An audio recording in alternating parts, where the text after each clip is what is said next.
Garuda Pertiwi kembali bikin geger. Malaysia dibuat tak berdaya dan harus tumbang 3-0 di Srikandi Merdeka Cup. Tapi kemenangan ini ternyata menyimpan cerita panas di balik lapangan. Apa yang sebenarnya terjadi dalam laga Indonesia versus Malaysia?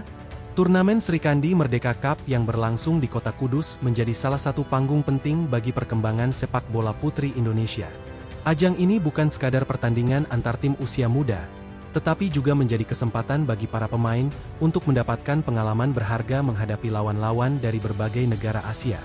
Turnamen tersebut diselenggarakan PSSI dengan dukungan Bakti Olahraga Jarum, sehingga atmosfer kompetisinya terasa cukup berbeda dan mendapat perhatian besar dari masyarakat. Sejak awal penyelenggaraan, Srikandi Merdeka Cup memang menghadirkan sejumlah negara yang memiliki ambisi masing-masing. Tim-tim seperti Indonesia, Malaysia, Hong Kong, Singapura, Thailand, Arab Saudi, hingga Yordania datang dengan tujuan untuk menguji kemampuan sekaligus mempersiapkan pemain muda mereka menghadapi kompetisi yang lebih besar di masa mendatang. Bagi Indonesia, turnamen ini menjadi kesempatan yang sangat penting karena Garuda Pertiwi U16 sedang berada dalam proses membangun generasi baru. Para pemain muda yang tampil di Kudus bukan hanya membawa nama klub atau daerah masing-masing, tetapi juga membawa harapan besar sepak bola putri Indonesia untuk memiliki masa depan yang lebih cerah. Perjalanan Indonesia kemudian dimulai dengan cara yang sangat meyakinkan. Menghadapi Arab Saudi di pertandingan pembuka Grup A, skuad Garuda Pertiwi tampil luar biasa dan berhasil mencetak 7 gol tanpa balas. Skor 7-0 tersebut langsung mengundang perhatian karena menunjukkan bahwa para pemain muda Indonesia ternyata mampu tampil agresif dan percaya diri ketika menghadapi lawan dari luar Asia Tenggara. Kemenangan telak tersebut juga memberikan pesan penting.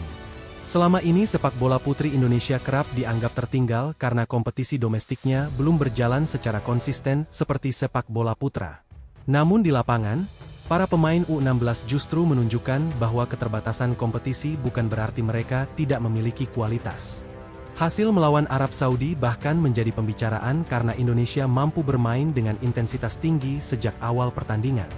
Para pemain tidak hanya mengandalkan kemampuan individu, tetapi juga menunjukkan kerjasama, keberanian dalam melakukan serangan, serta kedisiplinan ketika kehilangan bola. Setelah kemenangan besar tersebut, perhatian kemudian tertuju kepada pertandingan menghadapi Malaysia.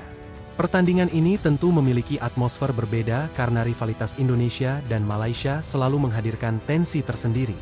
Apalagi kedua negara sama-sama ingin membuktikan bahwa mereka memiliki generasi muda yang mampu bersaing di level Asia. Malaysia datang dengan kepercayaan diri. Bahkan sebelum pertandingan, pelatih mereka menyampaikan bahwa pasukannya datang ke Indonesia bukan untuk berlibur. Mereka memiliki target untuk menjadi juara dan ingin mengalahkan tuan rumah. Pernyataan tersebut tentu membuat pertandingan semakin menarik karena Indonesia mendapatkan tantangan langsung dari salah satu rival terdekatnya. Namun ketika pertandingan berlangsung, Garuda Pertiwi justru mampu menjawab pernyataan tersebut dengan performa di atas lapangan.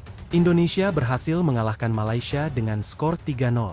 Kemenangan tersebut bukan hanya menghasilkan 3 poin, tetapi juga menjadi bukti bahwa skuad asuhan Coach Timo mampu tampil tenang ketika menghadapi pertandingan dengan tekanan tinggi.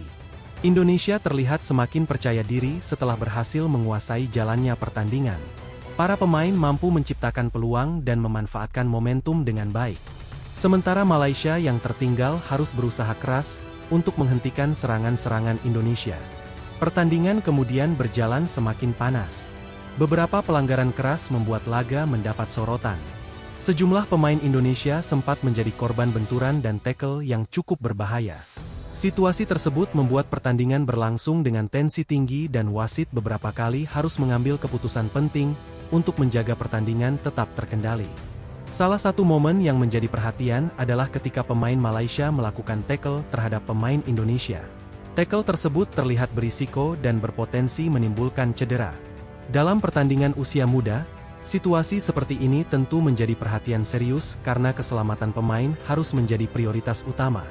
Indonesia kemudian mendapatkan momentum penting menjelang terciptanya gol berikutnya. Sebuah pelanggaran di dalam area penalti membuat wasit menunjuk titik putih. Keputusan tersebut memberikan kesempatan kepada Garuda Pertiwi untuk memperbesar keunggulan. Peluang tersebut tidak disia-siakan. Indonesia mampu memanfaatkan hadiah penalti dan membuat keunggulan semakin jauh. Situasi itu membuat tekanan terhadap Malaysia semakin besar karena mereka harus mengejar ketertinggalan. Sementara Indonesia semakin nyaman memainkan pertandingan. Pada akhirnya, Garuda Pertiwi berhasil menyelesaikan pertandingan dengan kemenangan 3-0. Hasil tersebut membuat Indonesia memastikan langkah menuju semifinal. Dua kemenangan penting, yakni 7-0 atas Arab Saudi dan 3-0 atas Malaysia, menunjukkan bahwa perjalanan Indonesia di turnamen ini bukan kebetulan. Menariknya, kemenangan atas Malaysia juga menjadi gambaran mengenai potensi besar sepak bola putri Indonesia. Indonesia memang masih menghadapi pekerjaan rumah dalam membangun kompetisi domestik yang kuat, tetapi para pemain muda yang tampil di level internasional telah menunjukkan kemampuan untuk bersaing. Hal tersebut sekaligus menjadi pengingat bagi PSSI bahwa pembinaan sepak bola putri tidak boleh dilakukan setengah-setengah. Jika para pemain mendapatkan kompetisi rutin, fasilitas latihan yang baik, pelatih berkualitas, serta program pembinaan berkelanjutan, bukan tidak mungkin kualitas Garuda Pertiwi akan berkembang jauh lebih cepat. Kabar mengenai penyelenggaraan Liga Putri yang direncanakan mulai Oktober juga menjadi angin segar. Kompetisi domestik sangat penting karena pemain membutuhkan pertandingan secara rutin. Latihan saja tidak cukup untuk membentuk pemain yang matang secara teknik, mental, maupun taktik. Dengan adanya liga yang berjalan secara konsisten, para pemain muda akan memiliki jalur yang lebih jelas untuk berkembang. Mereka bisa mendapatkan pengalaman menghadapi berbagai karakter lawan, memahami tekanan pertandingan, dan belajar menjaga konsistensi performa sepanjang musim.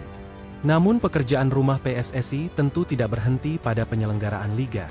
Kompetisi harus benar-benar dikelola dengan serius. Jangan sampai liga hanya berlangsung sebentar lalu kembali berhenti. Sepak bola putri membutuhkan sistem yang berkelanjutan agar perkembangan pemain tidak terputus. Di sisi lain, keberhasilan Srikandi Merdeka Cup juga tidak lepas dari dukungan bakti olahraga Jarum. Salah satu hal yang mendapatkan perhatian adalah akses penonton yang dibuat sangat terbuka. Tiket pertandingan digratiskan sehingga masyarakat dapat datang langsung memberikan dukungan kepada para pemain. Dampaknya terlihat dari suasana tribun yang ramai. Para penggemar sepak bola datang untuk menyaksikan perjuangan Garuda Pertiwi. Kehadiran penonton tentu memberikan pengalaman berbeda bagi pemain muda karena mereka dapat merasakan atmosfer pertandingan internasional di hadapan publik secara langsung. Bukan hanya masyarakat Indonesia yang mendapatkan pengalaman positif. Para pemain dari negara peserta juga bisa merasakan keramahan masyarakat Indonesia selama berada di Kudus. Interaksi sederhana antara pemain asing dengan masyarakat bahkan memperlihatkan bahwa turnamen ini tidak hanya menjadi ajang kompetisi, tetapi juga sarana mempererat hubungan antara negara. Keseriusan penyelenggaraan turnamen tersebut juga mendapatkan apresiasi dari perwakilan PSSI, Vivin Cahyani. Ia memberikan penghargaan terhadap persiapan penyelenggara yang dinilai sangat detail. Bahkan pembukaan turnamen tersebut disebut memiliki kemegahan yang tidak kalah dari sejumlah kompetisi sepak bola di level Asia. Bagi sepak bola putri Indonesia, dukungan seperti ini sangat berarti. Pemain muda tidak hanya membutuhkan lapangan untuk bertanding, tetapi juga membutuhkan lingkungan yang membuat mereka merasa dihargai. Ketika sebuah turnamen dikemas secara profesional, para pemain akan mendapatkan pengalaman yang bisa menjadi modal penting untuk karir mereka. Sementara itu, Coach Timo juga tidak ingin anak asuhnya terlalu larut dalam euforia. Meski berhasil mengalahkan Malaysia dan memastikan tiket semifinal, sang pelatih menilai masih ada sejumlah hal yang harus diperbaiki. Salah satunya adalah bagaimana pemain mengatasi ketegangan pada menit-menit awal pertandingan. Menurutnya, tim tidak boleh membutuhkan waktu terlalu lama untuk menemukan bentuk permainan. Pemain harus belajar tampil tenang sejak peluit pertama berbunyi. Sebab di pertandingan yang lebih besar, kesalahan pada menit awal bisa saja langsung dihukum oleh lawan. Pesan tersebut menjadi sangat penting menjelang pertandingan berikutnya. Indonesia harus mampu menjaga fokus karena target belum selesai. Lolos semifinal memang merupakan pencapaian positif, tetapi para pemain masih memiliki kesempatan untuk melangkah lebih jauh dan memperjuangkan gelar juara. Pada pertandingan terakhir fase grup, Indonesia akan menghadapi Hong Kong. Laga tersebut juga sangat menentukan posisi akhir grup A. Garuda Pertiwi hanya membutuhkan hasil imbang untuk memastikan posisi puncak, sedangkan Hong Kong harus meraih kemenangan jika ingin menggeser Indonesia dari posisi tersebut. Pertandingan melawan Hong Kong pun akan menjadi ujian berikutnya bagi skuad asuhan Coach Timo. Setelah dua kemenangan besar, lawan tentu akan semakin mewaspadai Indonesia. Karena itu, Para pemain harus mampu mempertahankan konsentrasi dan tidak menganggap pertandingan akan berjalan mudah. Apapun hasil akhirnya nanti, perjalanan Garuda Pertiwi di Srikandi Merdeka Cup sudah memberikan banyak pelajaran. Kemenangan 7-0 atas Arab Saudi dan 3-0 atas Malaysia menunjukkan bahwa pemain muda Indonesia memiliki potensi yang sangat besar jika diberikan kesempatan dan pembinaan yang tepat. Kini tugas berikutnya bukan hanya berada di pundak para pemain. PSSI, klub, sponsor, pelatih, dan seluruh pihak yang terlibat harus memastikan momentum ini tidak berhenti setelah turnamen selesai. Jika kompetisi putri benar-benar berjalan secara rutin dan pembinaan dilakukan secara serius, kemenangan-kemenangan seperti ini bukan lagi menjadi kejutan. Karena pada akhirnya, Garuda Pertiwi tidak hanya membutuhkan satu turnamen untuk membuktikan kualitasnya. Mereka membutuhkan ekosistem sepak bola putri yang kuat, kompetisi yang berkelanjutan, serta kesempatan untuk terus berkembang. Srikandi Merdeka Cup bisa menjadi salah satu langkah awal menuju masa depan tersebut. Dan sekarang, semua mata tertuju pada perjuangan berikutnya. Mampukah Garuda Pertiwi terus melaju hingga menjadi juara di Kota Kudus?